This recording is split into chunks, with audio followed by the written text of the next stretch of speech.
Good morning. I'm Howard Spence, and I appreciate your stopping by to listen to my podcast.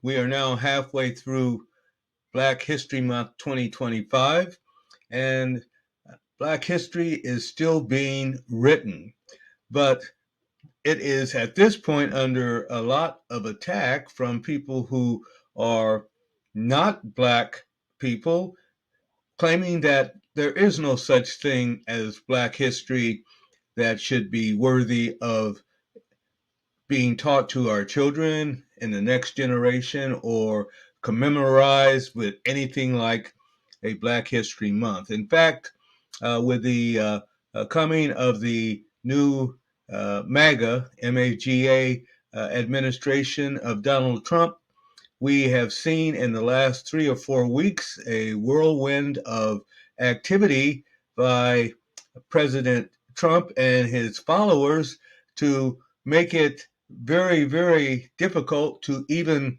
discuss Black history. There have been executive orders issued that there is no such thing as Black history, and that it is completely wiped off of many of the websites and publications that come from the federal government.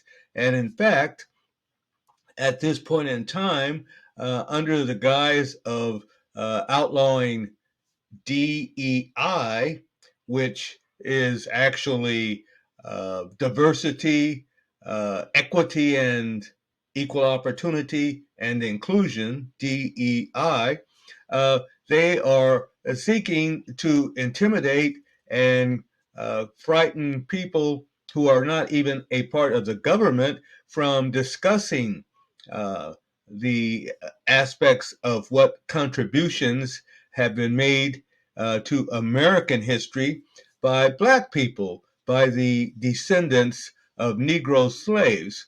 And we see that there is a big movement, even among private sector entities, that they are no longer going to support or even acknowledge Black history and diversity, equity, and inclusion. So we are in troubling times, and it's appropriate that in Black History Month 2025, we discuss this because Black history, as I've indicated before, is actually white history.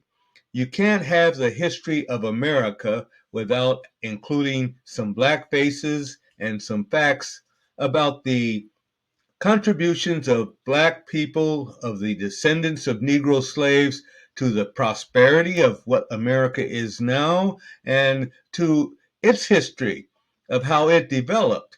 I often suggest when I'm talking about Black history, yes, Black history is American history. Yes, white history is American history. But one is the other side of the same coin. If there is a white history incident, very likely there also is a Black history incident occurring at the same time. So it becomes a question of what lens are you using as you analyze a particular situation and how do you describe it? Uh, you see it this way, I see it this way, but it is the same transaction. And history is actually, in my view, just the accumulation of the experience of millions of people. Everybody makes their own contribution to American history in our country. Every Black person makes their own contribution in our country to Black history, which is also a contribution to white history. So, with that thesis, I'm going to, at this point in time, halfway through Black History Month, take the time to discuss one topic that is built into the fabric of American history that many people today don't want to acknowledge. And they don't want this history taught to their children. And even worse, they don't want this history taught to my children, to the descendants of slaves in this country. It is the peculiar institution of chattel slavery that they don't want anyone to acknowledge or to get beyond that point. And it's very clear. I've already done a couple of podcasts this month, and as I'm looking at the internet and at the various social media where Black people and our friends do still have access and uh, speak about things, there is a lot of information and being shared about Black history during Black History Month 2025. And I'm only going to touch on a couple aspects of Black history or white history or American history in this particular podcast. I hope to do a couple or three more which are focused on specific aspects of the history of America. And as some of you may know, Black people have been in what is now the United States since at least 1619, when the first Negro slaves came to the United States in chains in the bellies of slave ships from Africa, having been captured in Africa by one African tribe and then sold to the white man, uh, the European, uh, that existed on the other side in places like England, France, Spain, Belgium. And so Africa became a key part as far back as 1619 in the economy of the United States, and it was reflected in the Middle Passage, bringing uh, Black slaves, uh, Negro slaves to the United States to be sold like cattle, like they were not even considered to be people here. They were property, just like a cow or a pig or whatever, there for the service and for the economic profit of a white man in what is now the United States. And most of those slaves came to the United States either directly to places in what we now call the old Confederacy, like South Carolina, Louisiana, the southern states.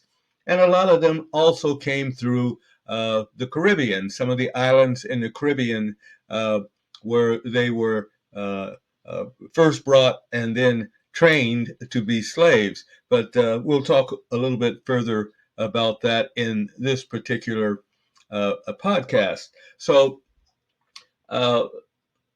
what I'm going to focus on today is the aspect of white American history, MAGA history, that they don't want anyone to know about, which is how white people in the United States have historically controlled Black people, whether they were Negro slaves, uh, uh, all the way from 1619 to the very present day. It is the control of the narrative, it is control of the mind, and it is controlled of what they still regard, no matter what they will say when forced to do so, they still don't want to acknowledge the peculiar institution. And so we're going to lay that bare a bit today in this podcast. And I'm also going to focus on one aspect, which is the control of the Negro by white America. And uh, we'll start with things that happened historically as our history, as white history, as Black history, and we'll come up to the present day, because a lot of those issues of control of Black people and their humanity, their civil rights, their very existence continue to be challenged by people who are uncomfortable acknowledging the fact that they have been inhumane towards other people who are people rather than property. And to a certain extent, white MAGA also, at this point, when they are challenging diversity, equity, and equal opportunity and inclusion, of course, the primary focus is on Black people in the United States or brown-skinned people in the United States. But we also have to realize in Black History Month that a lot of their vitriol and angst and attempt to control and to make others less also is a gender issue. White women were and still in many places are considered to be the property of their owners or the men in their lives who control them, either in a marital setting or in some other sort of trafficking setting. So control in America of Black people. And, there are numerous ways to control people. There is a social psychology of how you control people. And to a certain extent, we see even today in the Project 2025 approach to Trump government and to the Make America Great Again uh, uh, uh, individuals, white males primarily, who are enthralled with the MAGA movement, an attempt to instill the same type of control through the same type of social psychological uh, uh, mechanisms and techniques. And out of all fairness, we have to indicate that a lot of those same techniques are techniques which were used to control uh,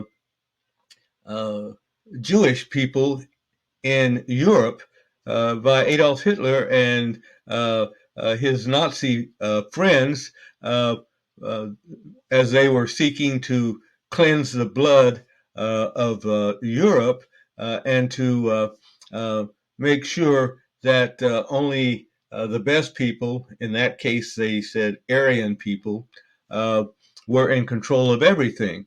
Uh, Control in the United States thus far differs somewhat from the control in Nazi Germany, because in Nazi Germany they moved quickly in their effort to gain control through these psychological techniques to what they call the final solution.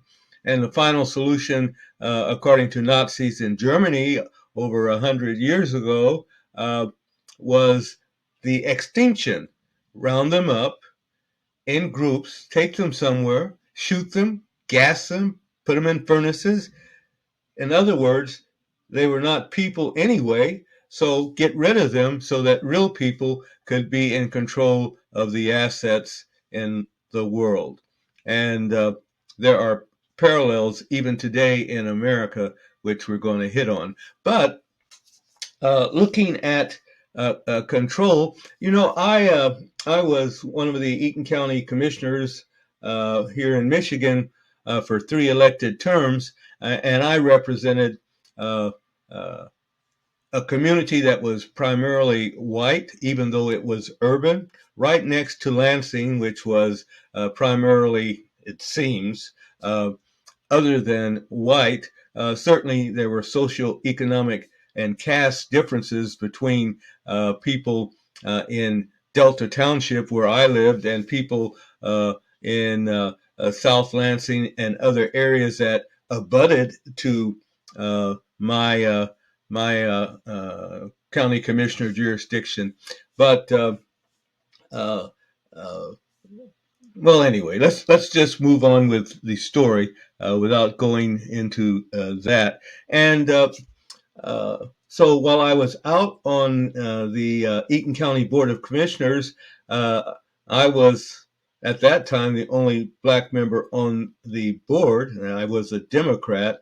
Uh, and one of the things that interested me, based on my education background and uh, experiences personally, was how do we treat each other? How do we treat minorities? How do we treat the blacks and the Latinos and the Asian people in my jurisdiction as compared to the people in what I call out county, Eaton County, which is a rural MAGA area to a very great extent.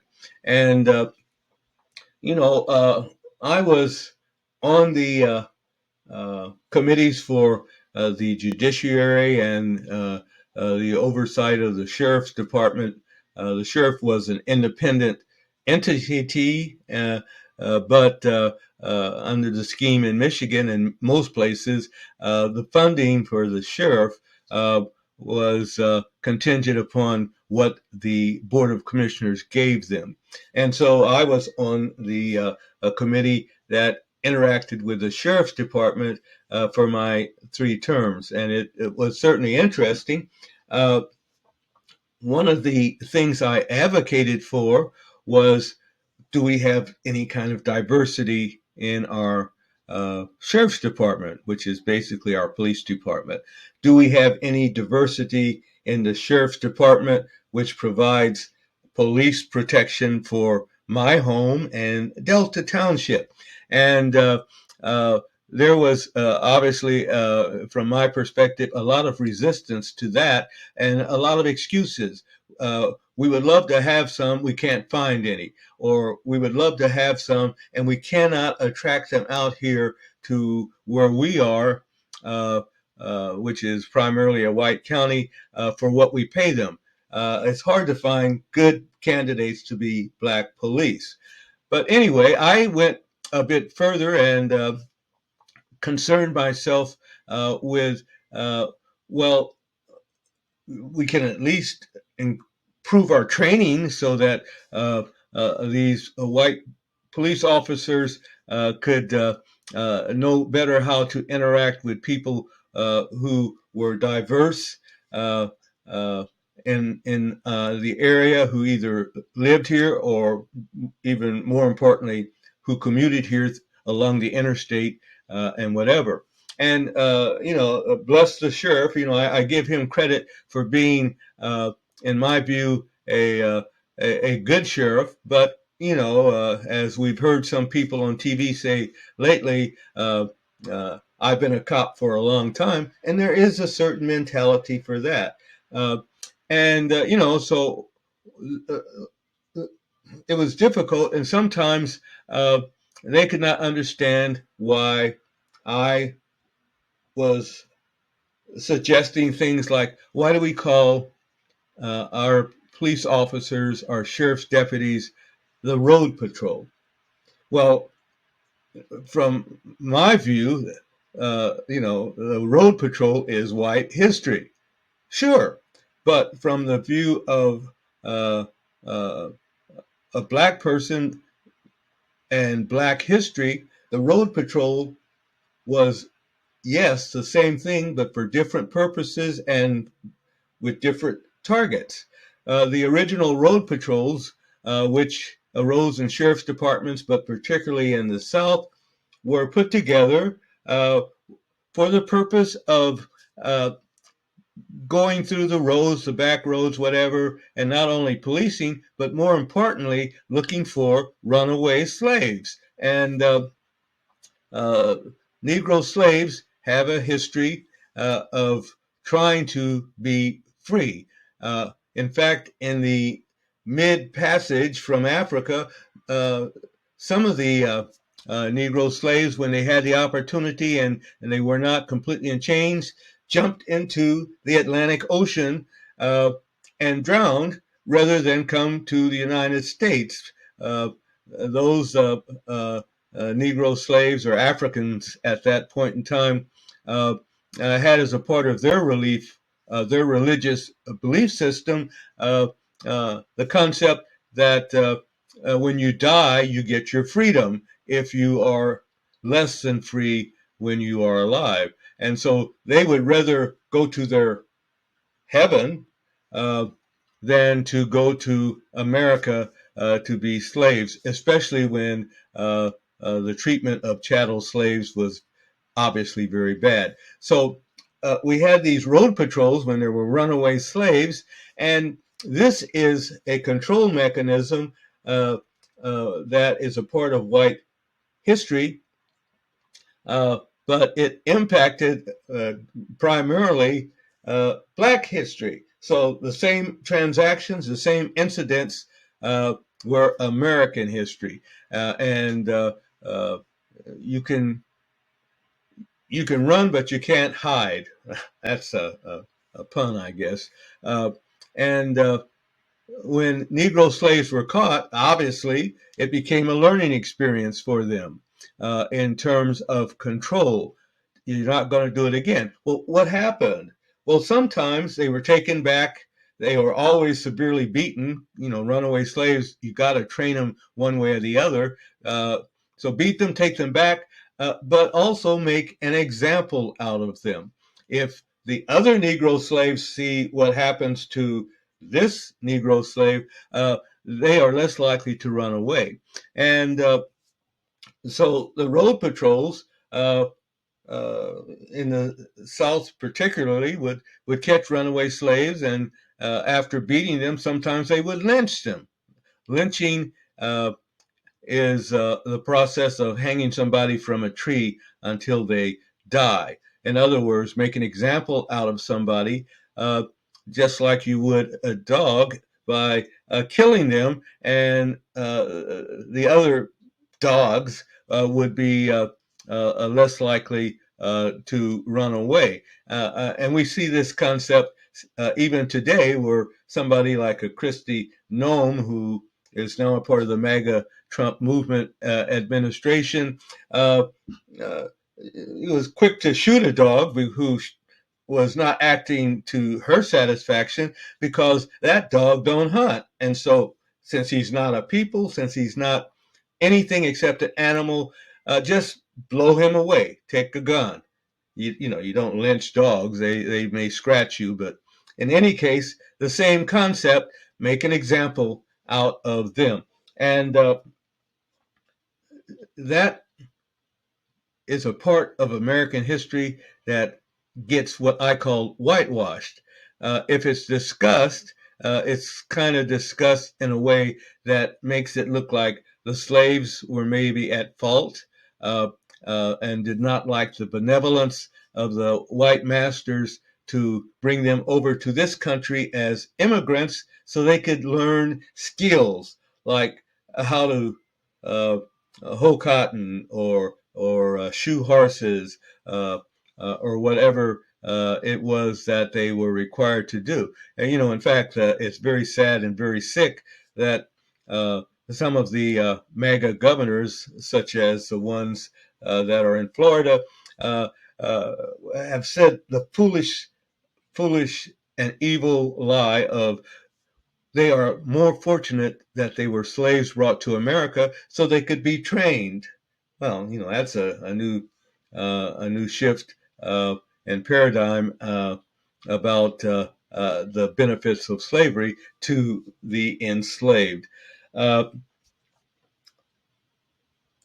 do those road patrols still exist other than in name? In other words, when you see the sheriff and a sheriff department vehicle go by and it will say Sheriff Road Patrol, uh, uh, you know, do you feel a sense of relief that uh, you are being protected? Well, some do, and that's the part of white American history.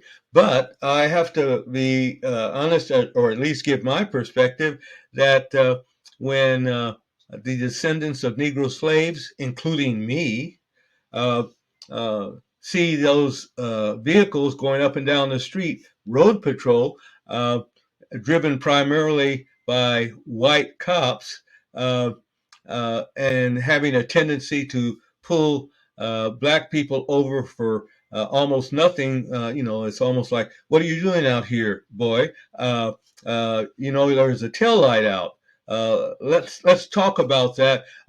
Can I look in your car? Where are you going? In other words, it is the modern day version of the road patrol that so many black people, parents, grandparents, great grandparents have told their descendants through word of mouth. That's basically how history is. The stories of millions of people joined together to show patterns and to document and verify activity.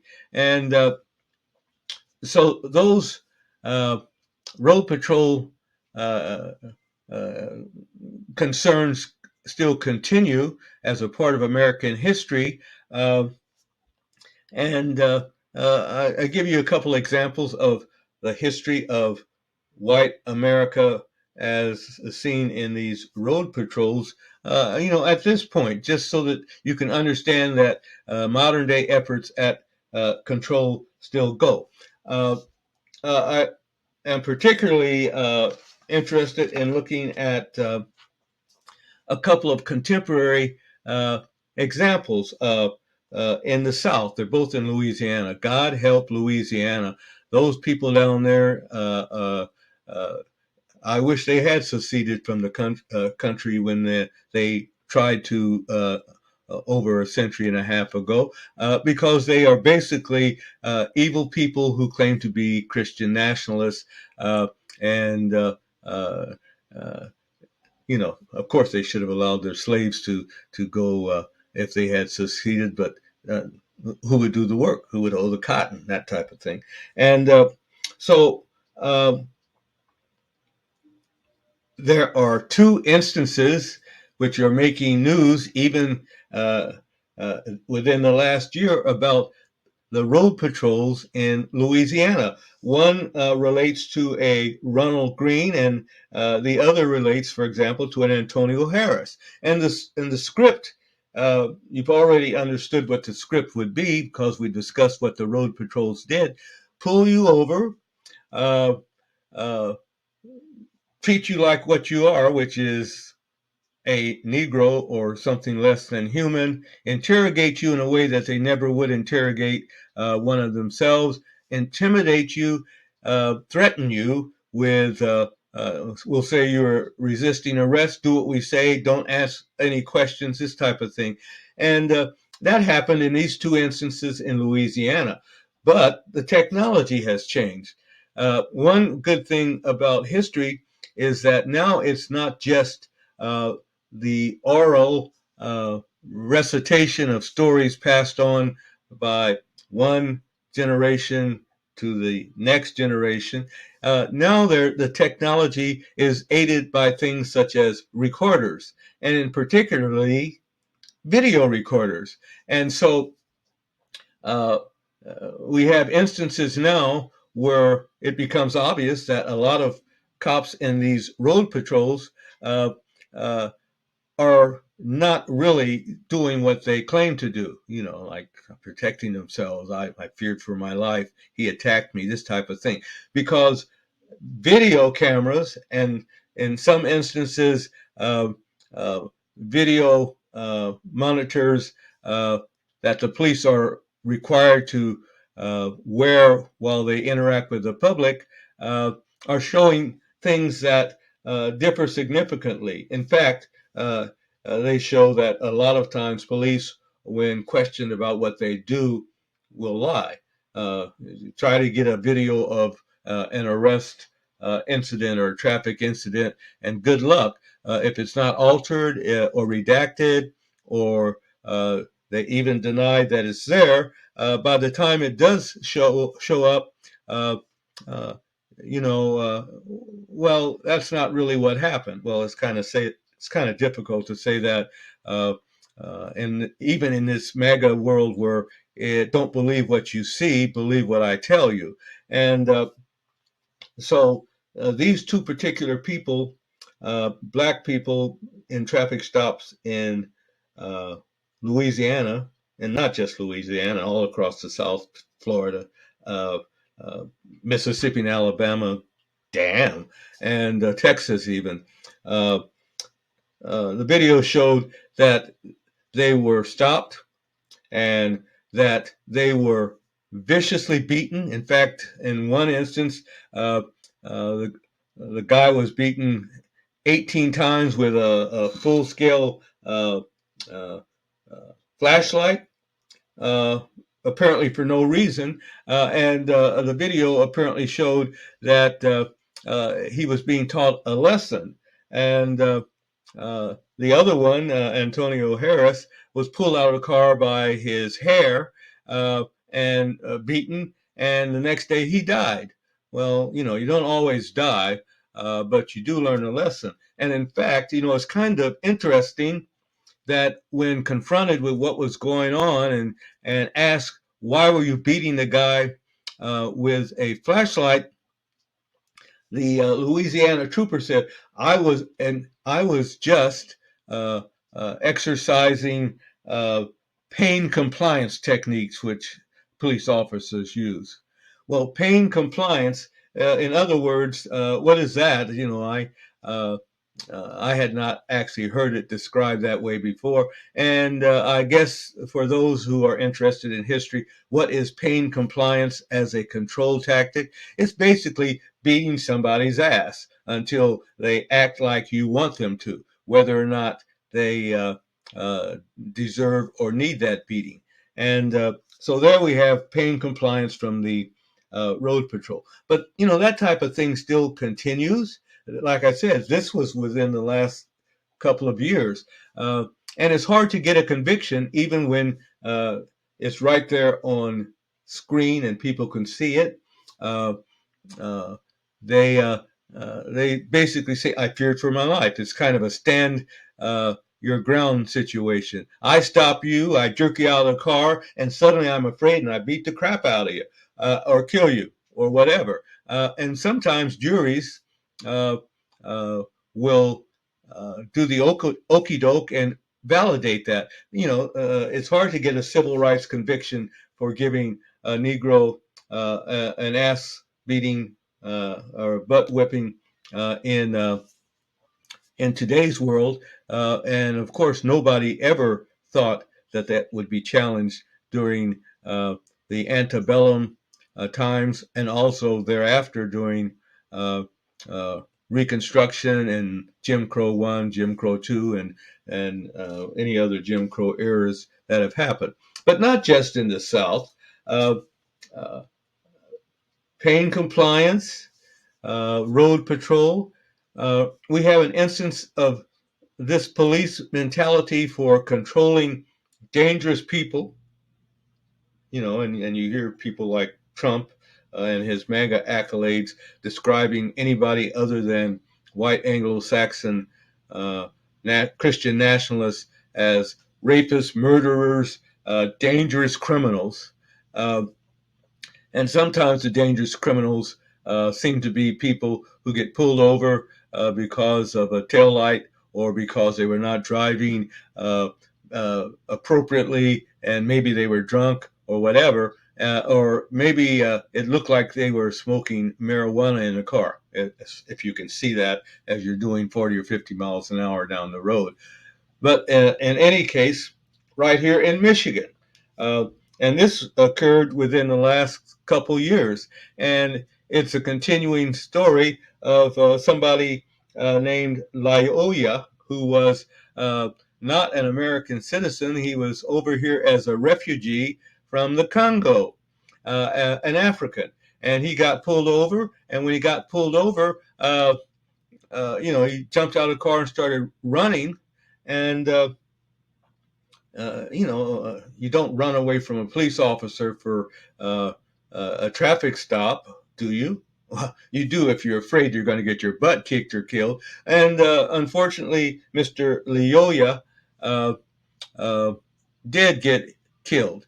He was shot. I think as I'm recalling the details, he was caught by the police officer and in a grasp, and the police officer shot him in the back of the head. Now, that is pain compliance gone wild. But it also had a very chilling effect on Black community members all across the state of Michigan. Apparently, at one level below, the prosecution dismissed the case for whatever reason. And just within the last week, the Michigan Supreme Court overturned uh, that decision. That prosecution was being brought by the Michigan Attorney General's Department, who were advocating that it was excessive force. I guess it was, and that it was a violation of the person's civil rights, et cetera, et cetera. The same scenario. And the Supreme Court reversed the dismissal and sent it back saying you need to look at some other aspects of what was going on before you dismiss this case. And thank God for the Supreme Court. This case at African is dead and may stay dead and without any sort of redress, but at least give that person the dignity as you control them of being regarded as a people with the same rights as you and your children might have. But again, white history still being written all over the country. We don't even have to deal with the George Floyd situation. Black people, I sometimes tell people, sometimes I have a CPL, sometimes I carry a weapon, and I say, in certain areas of the state, I'm more concerned about being killed by a police officer, especially if he knows I have a weapon, which I'm required to explain if I do have one, than I am about being killed in some areas, in some crime areas in the state of Michigan, where there are, in fact, criminals that might kill me, rob me, whatever. But anyway, so that is one aspect of Black history and control of the Negro, which is actually a white history version of how do we control these slaves and keep them in compliance. Another aspect of the control of the Negro, which doesn't get proper attention in white American history, is the bringing of these Negro slaves to the United States, and not only giving them a trade, but saving them, giving them a hope of salvation, because most of these Negro slaves were Muslim or some local cult in Africa. And so the best way to do that is to play upon the fact that even if this is almost too much to bear, in other words, you're beating your slaves, you're breaking their teeth and force feeding them, whatever, give them hope that if they are good Negroes and good slaves, then they can go to heaven. I guess it's a Negro heaven. And a Negro heaven is actually very realistic because when you're talking about white history and Black history, religion does play a big part in it, and also the control of people that are not like you. And a lot of Americans, both Black and white, don't realize that during antebellum times when there were slaves, well, first of all, it was a crime for a Negro slave or anybody interacting with that Negro slave to help the slave learn to read. And of course, some slaves did learn to read. And one of those slaves, for example, was Nat Turner. And when he learned to read, he could have been killed. And in fact, as control mechanism and examples, some Negroes who learned to read as slaves were killed. But Providence would have it that the white slave owners had concocted a special edition of the King James Version of the Judeo-Christian Bible for Negro slaves. It was called the Negro Bible. And while it contained many parts of the full Bible, the full Christian Bible, they specifically took out those sections of the Bible that were designed to encourage people to seek freedom, like, the Israelites fleeing from Egypt. You don't really want to do that because the Israelites at that time were apparently servants or slaves in Egypt, and you don't want to train your slaves here in America that their God might want them to flee slavery. So you have that aspect of uh, uh, control by giving them a goal, just like those African slaves that jumped off the ship, of putting up with today in hopes of tomorrow, going to heaven.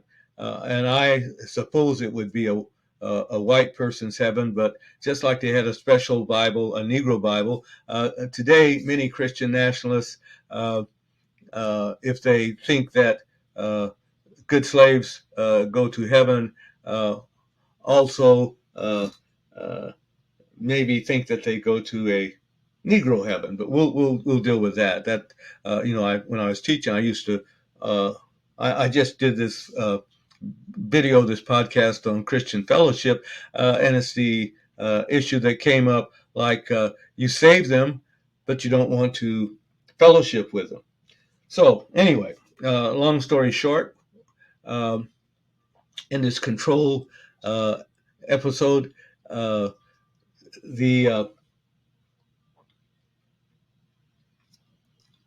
the young preacher boy, Nat Turner, was taken around by the slave owners. It was almost like, his job was to go and to preach to the slaves about being good slaves and obedient slaves, and that was a control mechanism. I was watching the inauguration of uh, Donald Trump just 3 or 4 weeks ago, and of course, uh, as a part of that ceremony, the inauguration show, they had various members of the clergy coming to bless his administration, and there were mostly a white clergy, conservative clergy, but even though DEI, diversity, equity, equal opportunity, and inclusion, is now anathema and to be avoided in this administration, they had brought along a Negro gospel minister, somebody from Detroit. Uh, and it was appropriate because I believe it was the same day as Martin Luther King's birthday. And so he was there, and he gave a prayer, much like Nat Turner would give, an enthusiastic prayer. God's servant, Donald Trump, will bring peace and love to America. And then he started saying, I have a dream. And I'm sure every black person who knew American history would be looking to the side and thinking, well, isn't this kind of wrong? And and you could see in the background some of the billionaire friends of Trump who were on the podium with him were laughing and joking, and he basically was their clown. He basically was Nat Turner. And the story of Nat Turner was eventually Nat Turner had enough, and he led a slave rebellion. And they went and they sought and killed a lot of the slave owners. He led some of the slaves that he'd been preaching to. So God works in mysterious ways. It certainly was not mysterious that when Nat Turner was caught, he was uh, killed and his body desecrated because you had to make an example in order to control slaves, if not by the word of our God, then at least by the fear of our lynching and desecrating you and pain compliance. Pain compliance is probably the best way to get people to do what you want. Beat them, threaten them with death, hurt them a little bit, and after a while they'll say yes.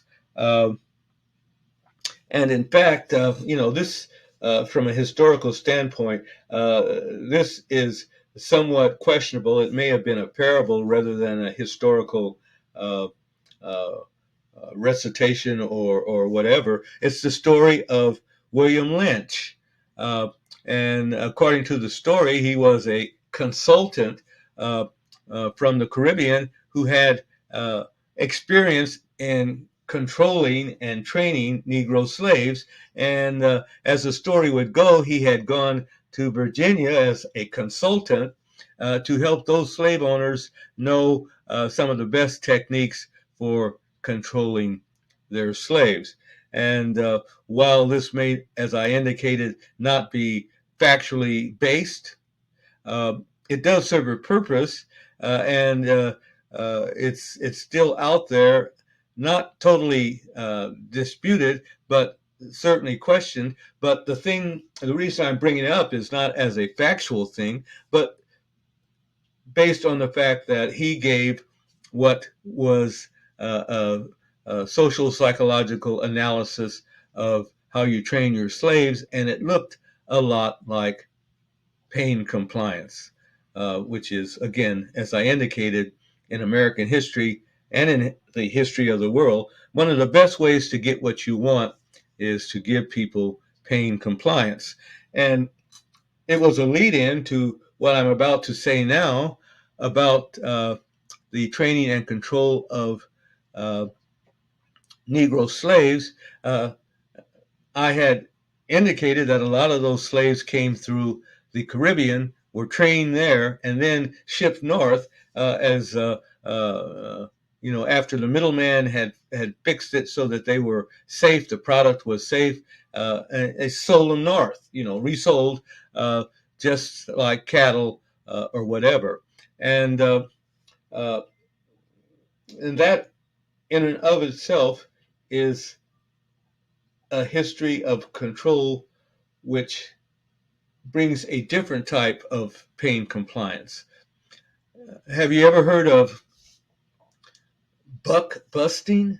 BUCK busting?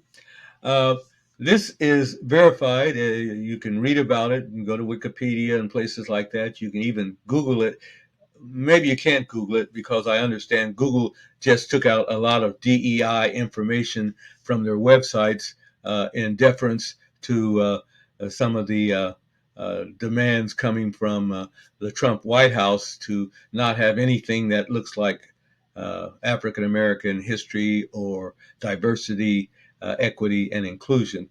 But buck busting is a reality. You can still find it. Most Black people today, I talk to my son and some of my younger friends about it. They look at me like this when I describe to them how Negroes were controlled or trained to be controlled. And buck busting, usually in every group there of slaves, there may have been uh, uh, male slaves who were uh, more uh, uh, macho and more resistant to training. And the other slaves would see this. And so buck busting was a training technique for humiliating those male macho slaves in front of their uh, women, fellow slaves, and so forth. So basically, what happened for buck busting? A group of plantation owners, white and plantation owners, got together for a buck busting party. And in a buck busting party, what they did was they got this macho guy that was difficult, and they tied him down like this on the ground, his hands down and his ass in the air, butt in the air, excuse me, keep it friendly. And then they lined up and they all sodomized him in front of all of the other slaves so they could see him.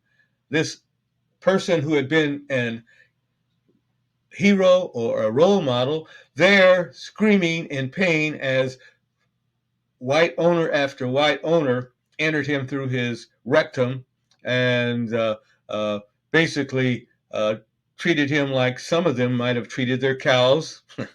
If you're not human, it's not sinful to do these types of things. But who cares about sinful, because these are animals. And, that is a very powerful psychological control. And it usually had the desired effect. If it didn't, then that slave who was a role model was useless, and you just basically had to chalk it up as bad product and execute it or whatever.